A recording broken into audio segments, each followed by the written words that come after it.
The TGG-ALM project is led by a consortium of organizations in Senegal. Comprised of Action AIDS International Senegal, ARMREF Health Africa, and Option, specifically to address issues related to female genital mutilation, FGM. Action Aid began its intervention in 2022 in the regions of Tambacounda and Kédougou.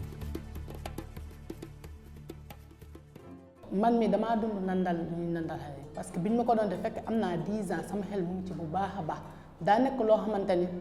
du ma ko mës a fàtte parce que da lay marqué si sa bopp doo ko mës a fàtte même man mii daf maa marqué du ma ko mës a fàtte.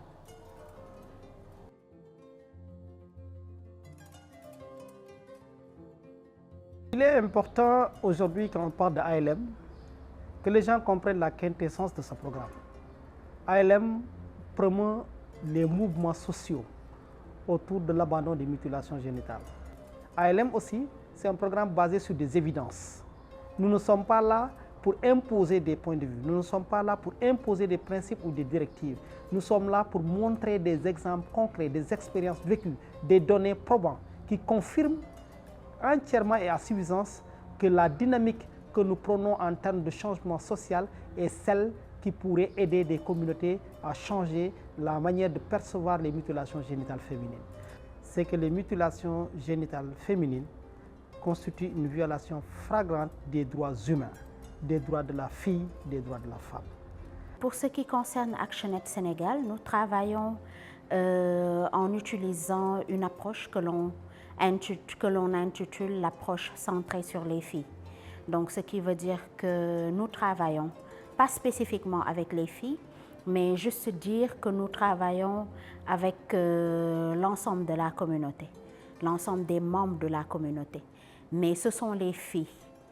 que ça soit survivantes ou non survivantes, qui portent le lead de l'ensemble de nos activités. Man communauté bi ma nekk Bakel avant projet ALM bi di ñëw auparavant ñoom jàppoon nañu nandal xale bu jigéen benn affaire la boo xamante ne lu war a am la ndaxte fii lañ ko fekk suñu maam yi dañ ko doon jëfandikoo donc am na ñoo xamante ne aussi jàpp nañu religion bi da ko farataal donc dañ ko waroon def moo taxit ku ko deful sax dañ la doon wax ni que yow setoo wala yow waroo bokk ci ñun donc moo taxoon ñu koy def auparavant. The project focuses on promoting the abandonment of FGM and more specifically, the abandonment of the practice by 2030. Our vision remains a world where girls and women can exercise their rights with gender equity and equality, without any form of violence, including FGM. Quand le projet est venu, nous nous sommes dit qu'il faudrait mettre l'accent sur les conséquences des MGF. Cela permettra aux femmes de savoir que ce qu'elles sont en train de vivre en termes de conséquences en ce qui concerne leur santé est pour la plupart liée aux mutilations génitales féminines. li ma leen di gën a ñaax mooy vraiment baaxul te amul dara lu mun a expliquer que ne loolu dañ ko war a dindi ci jigéen vu que conséquences yi muy joxe moo ëpp conséquences yu négatives yi muy joxe moo ëpp que le ñoom liñ ko foog parce que ñoom peut-être c'est des phénomènes culturels mais yow da ngay xool loo xam ne yow boo ko defee ëllëg boo marié woo am ci ay conséquences après le mariage nga am ci ay conséquences jusqu'à l'accouchement et tout ça donc danger physique yi muy andi vraiment dama leen ciy ñaax toujours ma ne boo leen xoolee danger physique yi mu leen mën a andil tey ak à long terme rek war nañ vraiment mën a conscientiser wu ñu bàyyi parce que étant sage-femme vraiment des fois da nga leen di gis mais après da nga leen di yërëm sax. projet bi mu ñëwee tamit waxuma ñëwul rek wax ne forcément da ngeen di bàyyi daa ñëw parce que da ngay dem si ay rencontre bëri da nga fay fekk ay sage-femme dañ lay waxal mooy jafe-jafe yooyu nekk si nandal xale jigéen ñi parce que baaxul si santé nit ki lépp loo xamante da nga koy def loo xamante baaxul da lay indi ay jàngoro yoo xamante doo xam sax foo koy waxi jëm kon saa yooyu daal nga bàyyi ko moo gën. ñu xamal ñu ne nandal bi nga xamante ne fii ñoo ngi koy def xale jigéen nandal bi baaxul te ñun tam ñu dem ba gis ne li ñuy def lii nii aada la woon cosaan la woon rek te baaxul parce que gis nañ si ay gàllankoor yu bari biñ duggee ci nit ñi nag di waxtaan ak ñoom parce que loo xamante ne du doo ñëw rek dindi ko li nga xamante ne da nga ko fekk seen aada la seen gëm la mais am na ay stratégie yoo xamante ne def nañ ko ba nga xamante ne fii nii nit ñi moom si zone bi moom wàññeeku na fi bu baax a baax a baax ba nga xamante ne nag ñoom si seen bopp xëy na ñi nga xamante ni ba léegi croyance boobu mu ngi des si ñoom bu ñu ko naree def sax dañ koy jël yóbbu ko si zone frontalier yi. Our work is facilitated by our local partners, the Yakar Nyani Wuli Federation in Kusanar, GRDR in Bakel, and Kewo in Kedugu, with an approach focused on girls, hence our tireless collaboration with Champion Girls. The program is funded by the UK government, FCDO.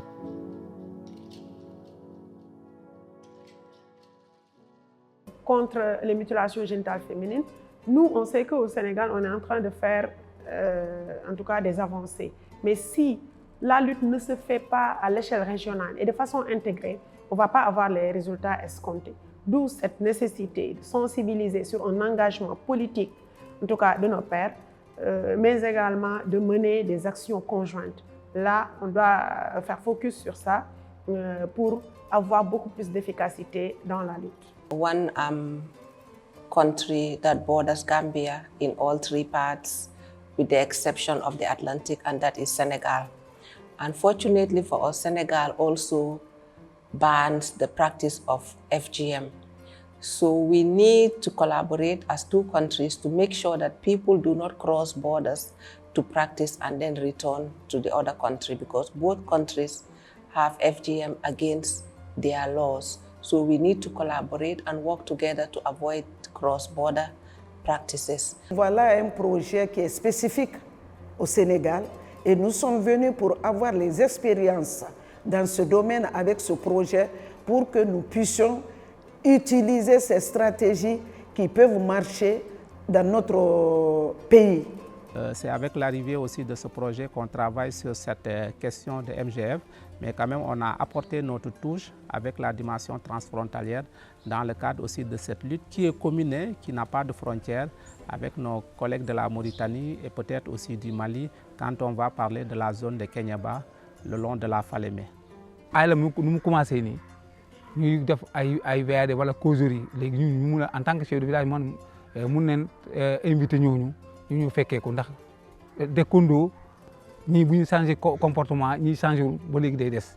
ndax ñun si frontière bi lañ nekk dem ba si sur le terrain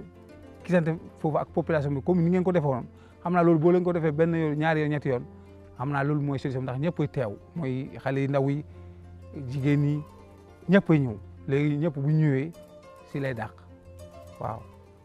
We also rely on the involvement of adolescent counseling centers, technical services, administrative and local authorities,